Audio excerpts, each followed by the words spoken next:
Non, c'est pas ce que je pense. D'ailleurs, je pense qu'il y a un certain nombre de nouveaux habitants qui viennent à Vevey parce que c'est une ville à taille humaine, avec des activités, des animations foisonnantes, on pourrait même dire de la taille d'une ville plus grande.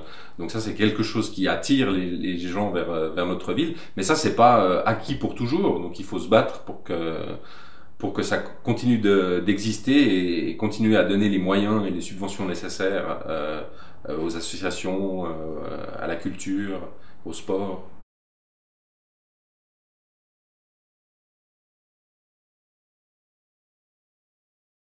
La vie foisonnante de Vevey nécessite aussi des infrastructures et ça c'est le rôle de la commune de les mettre à disposition. Donc avec les rénovations du théâtre de Vevey, du Reflet, de la salle d'El Castillo et de l'Oriental, ben, ça va dans le bon sens. Donc c'est quelque chose qu'il faut continuer. Mais il y a encore un certain nombre d'acteurs culturels et associatifs de la ville qui n'ont pas les infrastructures nécessaires pour leurs activités. Donc il s'agit de leur donner les moyens nécessaires à la poursuite de ces activités, à l'innovation culturelle et artistique.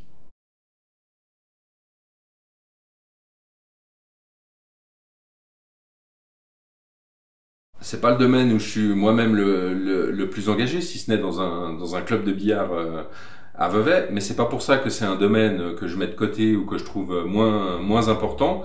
Il y aura la nécessaire rénovation de la structure des galeries du rivage et de la piscine.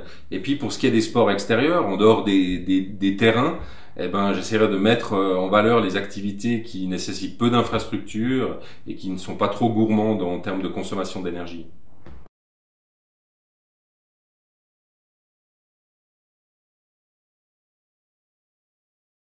Non, effectivement, sans la vie foisonnante, pardon, de toutes les associations à Vevey, qu'elles soient sportives, culturelles ou sociales, Vevey serait une ville complètement morte. Donc c'est clair que la ville a un rôle à jouer là-dedans par l'intermédiaire des subventions, mais pas seulement.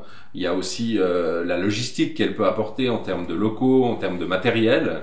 Et donc, il faut continuer à soutenir ces acteurs, notamment aussi en évaluant un certain nombre de prestations qui pourraient être gratuites. Cette vie associative est foisonnante, mais elle est aussi fragile parce qu'elle dépend de l'engagement de centaines de bénévoles. Et puis, il faut créer un terreau qui permet de continuer à la naissance de nouveaux projets et à la germination créative dans la ville.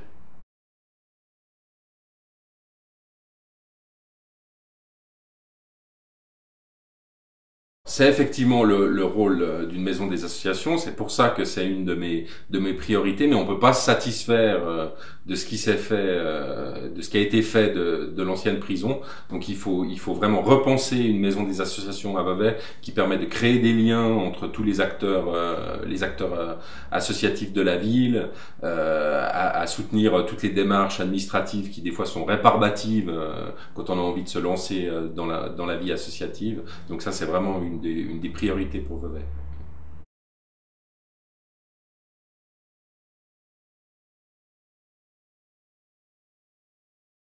Bah, évidemment, ça c'est principalement suscité par des campagnes permanentes de haine et de méfiance envers l'autre et envers les étrangers. Au contraire, je pense qu'il faut continuer cette politique d'intégration des 43% des Veuvaisans qui n'ont pas de passeport suisse, notamment par leur implication dans la vie politique.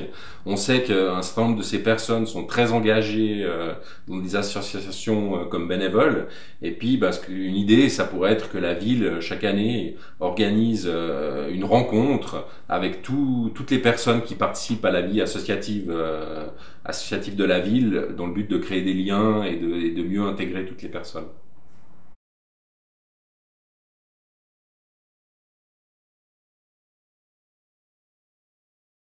Alors, une fois n'est pas coutume, je vais le faire dans l'ordre croissant. Donc d'abord, pour la petite enfance et les familles, eh ben, je m'engagerai à ouvrir de nouvelles places en crèche et en garderie, avec le souci que ce soit équitable pour tous les enfants, toutes les familles et dans tous les quartiers de Vevey. Sur le plan réglementaire, je me battrai contre l'extension des horaires d'ouverture des magasins, parce que ça pèse majoritairement sur un personnel en grande partie féminin. Sur la question des jeunes, Vevey a été pionnière dans sa politique auprès des jeunes, donc ça c'est quelque chose qu'il faut continuer à soutenir, il faut continuer d'aller dans cette direction. Et sur la question des aînés, des études montrent aujourd'hui que les personnes âgées ont envie de continuer à vivre à domicile, donc ça demande une réflexion au sein de la ville en termes du logement et d'aménagement urbain pour que ça devienne une réalité, une vraie possibilité pour nos aînés.